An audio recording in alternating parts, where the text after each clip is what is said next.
Shania Twain, and You're Still the One on BBC Radio Oxford. It's 18 minutes past 11. It's Friday, March the 28th. And of course, you know what happens on Fridays. That's when loads of movies come out. And this is where I enlist the help of movie critic Van Connor to come on the show and talk about a couple of the movies that he has already seen so that he can give us his honest opinion on them. Good morning, Van Connor, and welcome back to the show. Good morning, Mr. Ball. It's always my pleasure. Do you know what? Like Shania, you're still the one, baby. I'm happy to be back. Always be the one. So we got a couple of what I think could be good movies this week. So we're going to start with one called The Woman in the Yard, which definitely to me sounds like a horror thriller.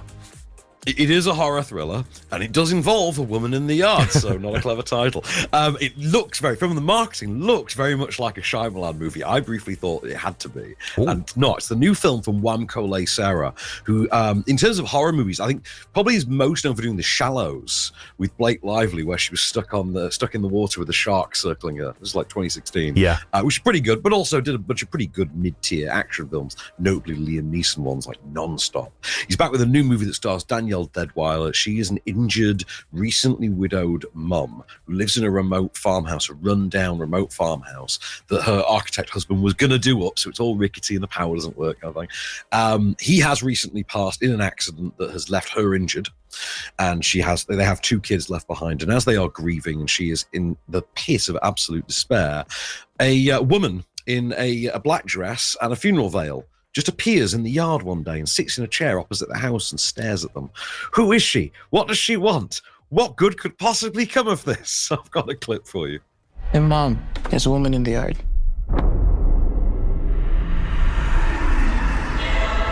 Who is that? I don't know. Where'd she come from? I don't know that either. Maybe she's dead. Mama! Come here, baby.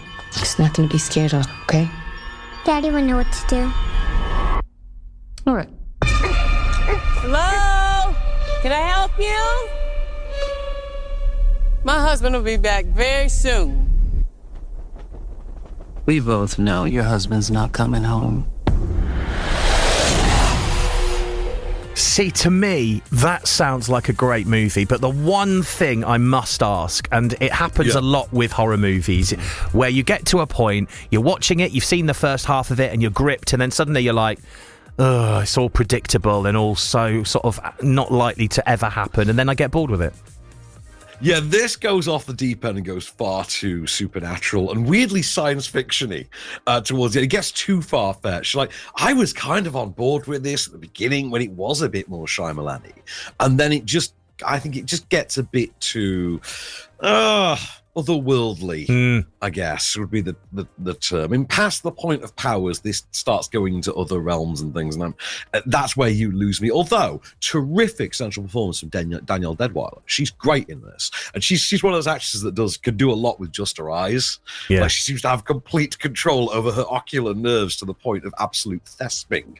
But she does very, very well here, and the two young actors playing her children as well, also very good. If there is a star to be found here outside of Deadwyler, though, I think it is, as always, the cinematography and direction. Give it up for Wamko Sarah, though, because he does know how to play tension very, very well, and you do get that here. So, what would you call it? 3 out of 5 movie? 3, I go with 3. Yeah, because the first 2/3 of it I was really in, and I think the final third, it just went a bit too, we're in this other realm, and no, please. That's always what happens to me with a really good sort of horror thriller. Well, if you want to watch A Working Man, it's out from today. No, that's The Woman in the Yard. Sorry, The Woman in the Yard. It is out this weekend. From today, actually. It's at View Oxford, it's at View Bicester, and you can catch it at the Light in Banbury as well. And there is a little teaser there to the next movie we're looking at, A Working Man. So talk to us about the principle of this one then. Okay, stop me if you've heard this before. So Jason Statham is a retired special ops, black ops, Delta Force operative, right? Yeah. Who's now like rebuilding his life in the civilian world, assuming a job as in this case, construction worker, until bad guys come along and mess with someone he cares about, and then he becomes a one-man army, tools up and goes on, books a couple days off work because that's all these people ever need to do, and goes on a mass murder murdering spree, usually with great big action sequences, car chases, and epic stunts and kills, the likes of which you couldn't possibly imagine, and yet they will somehow top this when they make the same movie next year. So that's a working. I mean, it's been done so many times with him, hasn't it? I mean, he's been a transporter, he's been a beekeeper. Who else has he been? Like everyone. A mechanic. He was a mechanic once. Yeah, right. yeah. Well, this time he's a construction worker, and this time the messing with someone he cares about is Russian gangsters kidnapping his boss's daughter, and his boss's family are like family to him. Yeah. So he goes on the revenge spree. So on that note, I've got a clip for you, and this is Jason Statham saying, "Don't worry, I'll bring her home." Your family needs hope. But I can't face him like this. When my wife passed, and I left the Royal Marines, a lot of people would have given up on me. But you were patient with me. You, Carla, Jenny. You're my family. And now I'm going back to the construction site. I mean, that's what I would expect if you were going to say, let's play a clip of Jason Statham in his new kind of action movie. That's exactly what you get, isn't it?